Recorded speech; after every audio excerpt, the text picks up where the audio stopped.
they, well, I do know how, but they do find it. Sure, sure. And you may get some calls as a result of being here today. That would be wonderful.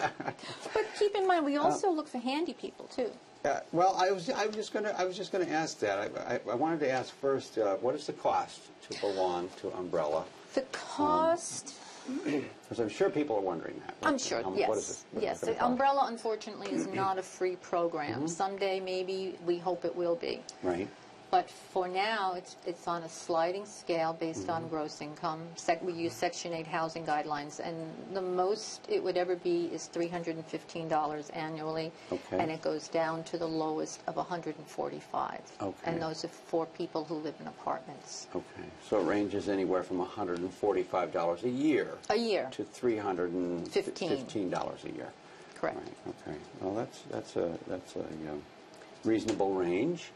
Now, what about the handy people? The handy people. The handy people. Well Are the handy people paid?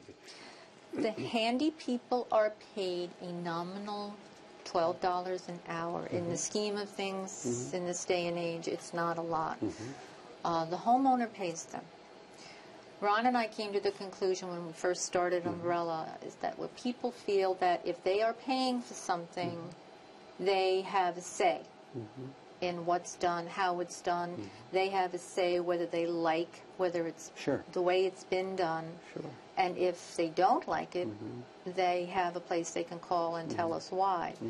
Now, if they pay for something, they should feel that they have that right to do so. Right.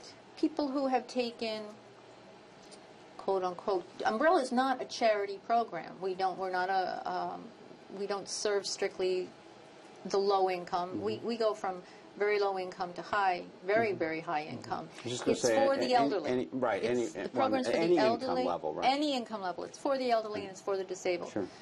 But we feel like because they get paid, because they pay the handy person, they have a right. So the handy people are paid by the homeowner $12 an hour for what they do. It's very reasonable. Very reasonable. Pretty reasonable. Yeah. Now, how do you find people to be handy people for Umbrella? Well, is that difficult?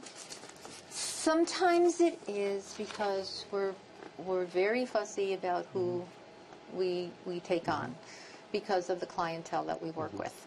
But usually we get referrals from other handy people. We've gotten articles have been in the paper, and we get response from an article that's been in the paper. We give presentations to the senior centers, and we get a lot of results that way. Oh, okay. So, that makes sense. It's a lot of different resources that we have, but we're always looking for, because we are so particular. Right. And sometimes it works, sometimes it doesn't, but I mean, we try our hardest to find the right person for the right job. Right. And to do that, that's important. It's very important because there's a big trust factor that's involved with the members of Umbrella, the handy person, and the office. Right. So we kind of really have drill people. So you're always looking for good people, obviously, that are trustworthy and that know how to take care of problems, fix problems. And who understand our mission. Sure. That our goal is not to provide somebody with a full-time job. This is like the majority of the people who do the work are retirees. I was just going to say retired or part-time. Part-time. They're just looking for something to supplement their income and give back in a very, very meaningful way. Sure. What a great way. So, use your skills, help somebody. So if there's anybody out there that's watching us now that might be interested in being a handy person, please give Elaine a call or the Umbrella of the Capital Region, and you never know. You never know. That's right. Never know. So how are you funded? Do you receive any funds from any federal source or state source? No, we have no government funding at all. You do not? No, there was a time when we did have that, but as the sources dwindled, it just wasn't possible any longer, and it seems to be the way things are going. I was just going to say, I'm not surprised. It just seems like everything these days is getting cut.